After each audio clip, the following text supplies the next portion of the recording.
28 మంది ఎమ్మెల్యేల పైన పెదవి విరుపు. ముఖ్యమంత్రికి 28 మంది ఎమ్మెల్యేలు సరిగ్గా పనిచేస్తలేరు నియోజకవర్గాల్లో మొత్తం ఉన్న కాంగ్రెస్ ఎమ్మెల్యేల్లో అన్నది ఒక రిపోర్ట్ ఉందట. నియోజకవర్గాలపైన శీతకన్ను ప్రజలు కార్యకర్తలకి దొరకలేరట. ఇక మేము ఎమ్మెల్యేగా గెలిచినాం, మా బలంతోనే గెలిచినాం అని చెప్పి విర్రవీగుతున్నారట. ఒక రకంగా చెప్పాలంటే ప్రజలకు దొరకలేరట, కార్యకర్తలు కూడా అసలు దొరకలేరట.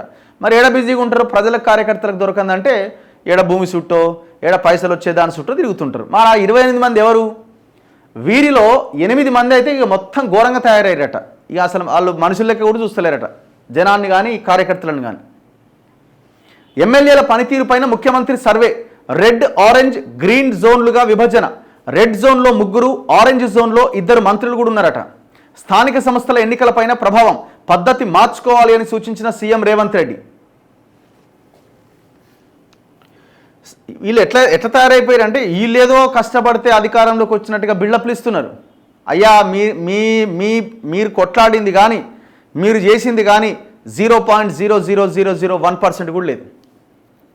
కేసీఆర్ మీద కోపం, ఎట్లాగైనా సరే దించాల్సిందే అని జనం చూసి ఎవరు దగ్గరగా ఉంటే మనకు ఓటేసి పడేసారు బస్, అంతే.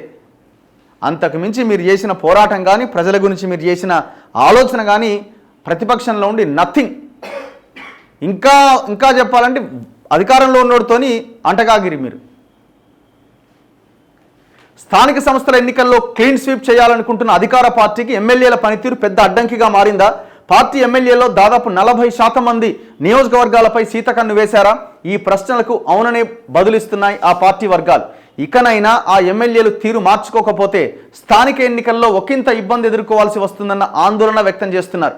ఈ నెల 1వ తేదీన తనకు నూతన సంవత్సర శుభాకాంక్షలు తెలిపేందుకు వచ్చిన మంత్రులు, పార్టీ ఎంపీలు, ఎమ్మెల్యేలతో సీఎం రేవంత్ రెడ్డి మాట్లాడుతూ అందరి రిపోర్ట్ కార్డులు తన దగ్గర ఉన్నాయి. గత ఏడాది ఎలా గడిచినా ఇక మీదట నియోజకవర్గ ప్రజలు కార్యకర్తలతో మమేకమై వారి సాధక బాధకాలు పట్టించుకోవాలి. సీఎం వ్యాఖ్యల నేపథ్యంలో ఏ ఎమ్మెల్యే పనితీరు ఎలా ఉందని అటు ప్రజలు పార్టీ శ్రేణుల్లో కూడా ఆసక్తి నెలకొంది.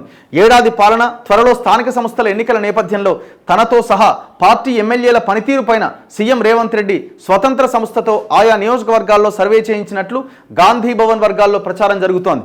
ఆ సర్వేలో విస్తుబోయే అంశాలు వెలుగులోకి వచ్చాయి.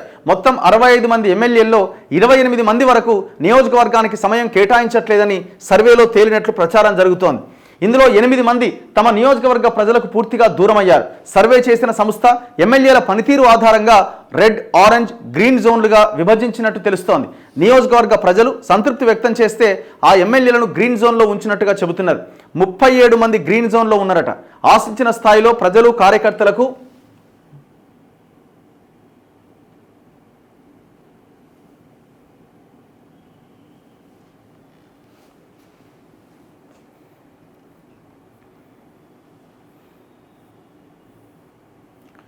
కార్యకర్తలకు సమయం ఇవ్వని కారణంతో సగం మార్కులే పడ్డ ఎమ్మెల్యేలు 20 మంది ఆరెంజ్ జోన్లో ఉన్నారట.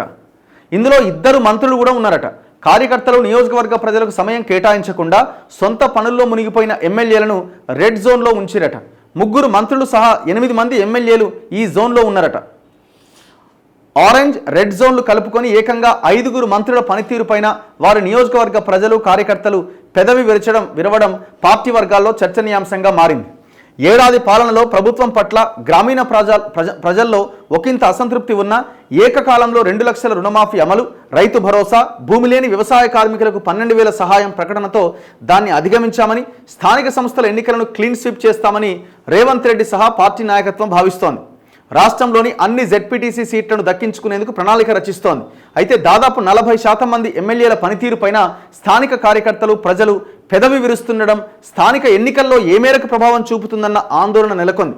కొత్త ఏడాది పార్టీ ఎమ్మెల్యేలు తమ పనితీరు మార్చుకుని ప్రజలు కార్యకర్తలతో మమేకం కావాలని ఇప్పటికే సీఎం సూచించారు. ఆయా ఎమ్మెల్యేలతో సీఎం త్వరలో భేటీ కాబోతున్నారని, సర్వే వివరాలు తెలిపి తగు సూచనలు చేయబోతున్నారని పార్టీ వర్గాలు చెబుతున్నాయి. ఇలాగైతే గట్టి పోటీ తప్పదా? లోక్సభ ఎన్నికల్లో 1 సీటు కూడా దక్కించుకోలేకపోయిన బీఆర్ఎస్ పార్టీకి తన మనుగడను చాటుకునేందుకు స్థానిక ఎన్నికలు కీలకంగా మారినాయి. అసెంబ్లీ ఎన్నికల్లో 8 సీట్లు సాధించడమే కాకుండా లోక్సభ ఎన్నికల్లో ఏకంగా 8 సీట్లు దక్కించుకున్న బీజేపీ ప్రత్యామ్నాయ రేసులో ముందుకొచ్చింది.